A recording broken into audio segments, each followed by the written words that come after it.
Sebelumnya, perkenalkan nama saya Enggi Joris Tanggang dari kelas A reguler 2024 Pendidikan Sejarah Fakultas Ilmu Sosial Universitas Negeri Medan. Nah, di video kali ini saya akan menjelaskan sejarah dan perkembangan reformasi gereja. Nah, sebelumnya apa sih reformasi gereja itu? Jadi, reformasi gereja adalah gerakan yang terjadi pada abad ke-16 yang bertujuan untuk memperbaiki dan mereformasi praktik serta ajaran agama dalam gereja Katolik Roma. Gerakan ini dipicu oleh beberapa faktor, termasuk korupsi dalam gereja, penjualan indulgensi, dan ketidakpuasan terhadap doktrin yang ada. Tokoh-tokoh penting dalam reformasi gereja termasuk seperti Martin Luther, John Calvin, dan Huldrych Zwingli. Reformasi gereja menghasilkan pembentukan berbagai dominasi Kristen baru seperti Lutheranisme dan Calvinisme yang menekankan pada prinsip-prinsip seperti sola scriptura yang hanya ada pada Alkitab sebagai sumber otoritas dan sola fide atau hanya iman yang menyelamatkan. Gerakan ini juga berkontribusi pada perubahan sosial, politik, dan budaya di Eropa serta memicu perdebatan teologis yang masih berlangsung hingga saat ini. Nah, selanjutnya kita masuk ke latar belakang reformasi gereja. Pada abad pertengahan akhir, Gereja Katolik Roma menjadi lembaga yang sangat kuat, baik secara religius maupun politik. Namun, kekuatan ini dibarengi oleh berbagai penyimpangan moral dan praktik korupsi yang semakin meresahkan umat. Para pejabat gereja, termasuk paus dan uskup, seringkali hidup mewah dan terlibat dalam urusan politik, yang meninggalkan kesan bahwa mereka lebih tertarik pada kekuasaan duniawi daripada bimbingan spiritual. Salah satu praktik yang paling kontroversial adalah penjualan indulgensi, yaitu surat pengampunan dosa yang diyakini dapat memperpendek waktu di api penyucian. Praktik ini digunakan untuk mengumpulkan dana, misalnya untuk pembangunan Basilika Santo Petrus di Roma, dan dipandang sebagai penyalahgunaan iman oleh banyak kalangan. Jadi bisa dibilang surat indulgensi ini dijual dengan mereka mengatakan bahwa jika kita memberi surat pengampunan dosa atau surat indulgensi ini, kita sudah pasti akan masuk ke surga. Namun kenyataannya tidak begitu. Nah, di sisi lain, munculnya gerakan intelektual renaissance dan semangat humanisme mengubah cara pandang masyarakat terhadap agama dan pengetahuan. Para humanis menekankan pentingnya kembali kepada sumber-sumber awal kekristenan, terutama Alkitab dan tulisan para bapa gereja. Salah satu tokoh humanis paling berpengaruh adalah Erasmus dan Rotterdam, yang mengkritik penyimpangan gereja Katolik melalui tulisan-tulisannya yang satir, namun penuh harapan akan pembaruan dari dalam. Humanisme ini mendorong banyak orang untuk mengkaji ulang ajaran gereja dan menyerukan reformasi moral serta intelektual.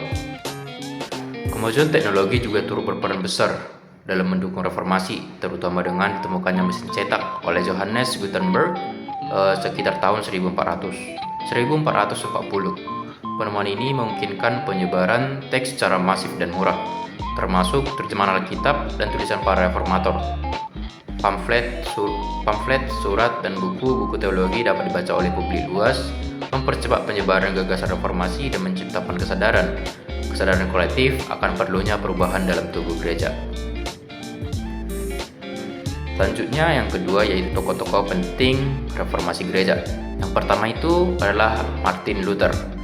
Martin Luther adalah seorang biarawan dan dosen teologi dari Jerman yang menjadi tokoh utama dalam memicu reformasi. Pada tanggal 31 Oktober 1517, ia menempelkan 95 tesis di pintu gereja Wittenberg sebagai bentuk protes terhadap penjualan indulgensi. Dalam tesis-tesisnya, Luther menekankan bahwa keselamatan hanya dapat diperoleh melalui iman, bukan melalui perbuatan baik atau pembelian surat pengampunan dosa. Dia juga mengajarkan bahwa Alkitab adalah satu-satunya sumber otoritatif dalam iman Kristen, dan bahwa setiap orang percaya memiliki akses langsung kepada Tuhan tanpa perantaraan imam. Akibat ajaran dan tindakan ini, Luther dikucilkan oleh paus dan dinyatakan sebagai musuh kekaisaran. Namun, ia mendapat perlindungan dari bangsawan, yaitu bangsawan Jerman, dan ia tetap melanjutkan perjuangannya. Salah satu kontribusi besarnya adalah menerjemahkan Alkitab ke dalam bahasa Jerman, sehingga dapat dibaca oleh umat biasa. Di Swiss, seorang pendeta bernama Ulrich Zwingli juga mempelopori reformasi gereja serupa. Ia menolak berbagai praktik gereja yang tidak memiliki dasar Alkitab, seperti puasa wajib, penyembahan gambar, dan kehadiran sakramen sebagai pengorbanan ulang Kristus. Zwingli juga berbeda pandangan dengan Luther mengenai sakramen Ekaristi. Baginya, roti dan anggur hanya merupakan simbol dan bukan tubuh serta darah Kristus yang nyata.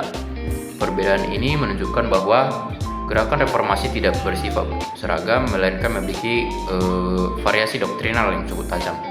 Zwingli sendiri meninggal dalam pertempuran antara pasukan Protestan dan Katolik di Swiss pada tahun 1531. Sementara itu di Jenewa muncul tokoh besar lain yang bernama John Calvin. Dia adalah seorang teolog asal Prancis yang melarikan diri ke Swiss karena penganiayaan terhadap kaum Protestan di negaranya. Calvin membentuk sistem gereja dan pemerintahan teokratik di Jenewa, di mana kehidupan masyarakat diatur sesuai prinsip-prinsip Kristen. Dalam karya utamanya, Institutes of the Christian Religion, Calvin menyusun teologi Protestan secara sistematik, termasuk doktrin predestinasi, yaitu keyakinan bahwa Tuhan telah menentukan siapa yang akan diselamatkan sejak kekekalan.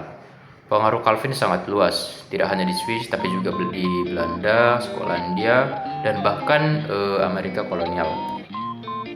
Yang ketiga, dampak reformasi gereja. Reformasi yang dimulai oleh Luther akan dilanjutkan oleh para reformator lain yang menyebabkan pecahnya kesatuan gereja Katolik di Barat dan melahirkan berbagai cabang Kristenan baru yang disebut sebagai gereja-gereja Protestan. Di Jerman dan Skandinavia, Lutheranisme menjadi bentuk dominan dengan penekanan pada ajaran Luther. Di Swiss, Belanda, dan Scotland, ajaran Calvin lebih banyak diikuti, yang melahirkan gereja-gereja reformasi dan Presbyterian. Di Inggris, reformasi terjadi secara politis ketika Raja Henry VIII memutus hubungan dengan Paus dan mendirikan gereja Inggris atau Anglikan, serta permohonan cerainya ditolak oleh Roma. Gereja Anglikan mempertahankan banyak bentuk liturgi Katolik, tetapi mengakui raja sebagai kepala gereja, bukan paus. Namun, reformasi juga memicu konflik besar di seluruh Eropa. Perbedaan keyakinan terkelompok menyebabkan pecahnya berbagai perang agama, seperti Perang 30 tahun yang terjadi pada 1618 sampai dengan 1648. Yang melibatkan hampir seluruh Eropa Tengah dan menyebabkan kehancuran besar.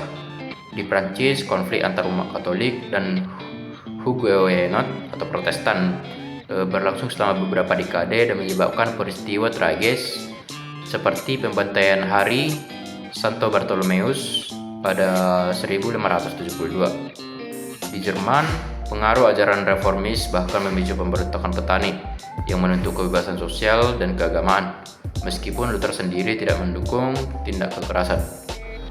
Gereja Katolik tidak hanya tinggal diam terhadap tantangan ini.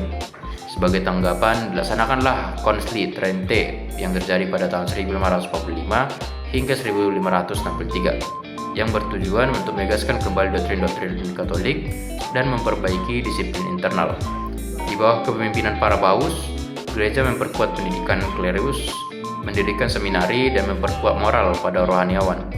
Ordo Yesuit yang didirikan oleh Ignatius Loyola menjadi kekuatan utama dalam mendukung ajaran Katolik, terutama melalui pendidikan dan misi luar negeri. Periode ini sering disebut sebagai periode kontra-reformasi, yaitu usaha gereja Katolik untuk memulihkan dan mempertahankan umatnya dari pengaruh Protestan. Selanjutnya, konsekuensi jangka panjang. Salah satu dampak jangka panjang dari reformasi gereja adalah munculnya pluralisme keagamaan di Eropa. Jika sebelumnya hanya gereja Katolik yang diakui secara resmi, kini masyarakat menghadapi kenyataan bahwa terdapat berbagai interpretasi dan bentuk ibadah Kristen. Meskipun pada awalnya situasi ini menyebabkan konflik, dalam jangka panjang, hal ini mendorong perkembangan ide, toleransi beragama, dan penghargaan terhadap kebebasan hati nurani yang akan menjadi dasar bagi demokrasi modern. Reformasi juga memberikan dorongan besar bagi penerjemahan dan penyebaran Alkitab. dalam bahasa lokal. Kaum Protestan percaya bahwa setiap individu harus dapat membaca dan memahami kitab suci sendiri, sehingga pendidikan menjadi kebutuhan utama. Sekolah-sekolah dan universitas didirikan didirikan untuk mencerdaskan umat, dan tingkat melek huruf meningkat secara drastis, terutama di daerah-daerah Protestan. Ini juga membuka jalan bagi perkembangan budaya dan budaya baca dan diskusi teologis di kalangan masyarakat umum. Akhirnya, reformasi mengubah secara mendasar hubungan antara gereja dan negara. Di banyak wilayah, kepala negara menjadi kepala gereja seperti di Inggris dan Skandinavia. Gereja tidak lagi menjadi kekuatan supranasional yang berdiri di atas raja, tetapi menjadi bagian dari struktur kekuasaan negara. Dalam jangka panjang, pemisahan peran antara institusi keagamaan dan pemerintahan menjadi konsep penting dalam pembentukan negara-negara modern yang sekuler, di mana kebebasan beragama dijamin sebagai hak individu. Sekian tentang reformasi gereja dan perkembangannya. Sini kesimpulan yang dapat saya ambil dari materi yang telah saya jelaskan. Reformasi gereja merupakan salah satu peristiwa paling penting dan berpengaruh dalam sejarah Kristen dan peradaban Barat. Dimulai sebagai reaksi terhadap penyimpangan dalam tubuh gereja Katolik, seperti penjualan indulgensi, korupsi rohaniawan, dan penyalahgunaan kekuasaan. Gerakan ini berkembang menjadi sebuah transformasi besar dalam teologi, struktur gereja, dan hubungan antara agama dan negara. Tokoh-tokoh seperti Martin Luther, Ulrich Zwingli, dan John Calvin bukan hanya menggugat ajaran dan otoritas gereja Katolik, tapi juga merumuskan pandangan baru mengenai iman, keselamatan, dan otoritas kitab suci. Reformasi membuka jalan terbentuknya berbagai denominasi Protestan yang berdiri sendiri, lepas dari kekuasaan Paus dan Vatikan. Hal ini menandai berakhirnya dominasi tunggal gereja Katolik di Eropa Barat dan memicu lahirnya pluralisme keagamaan. Selain itu, dampak reformasi gereja sangat luas, yaitu dengan mendorong penerjemahan Alkitab ke bahasa lokal, memperkuat pendidikan umum, menciptakan konflik politik dan agama yang pajak, serta melahirkan gerakan kontra-reformasi dari pihak Katolik. Dalam jangka panjang, reformasi gereja mempercepat proses kesekularisasi, meningkatkan kesadaran hak individu dalam beragama, dan memperkuat nilai-nilai kebebasan berpikir. Meski diwarnai konflik dan perpecahan, reformasi juga menjadi tolak penting bagi pembaruan moral, intelektual, dan spiritual yang mempengaruhi dunia hingga saat ini. Nah, sekian yang dapat saya sampaikan tentang sejarah dan perkembangan reformasi gereja. Semoga materi ini dapat bermanfaat bagi kita semua. Terima kasih.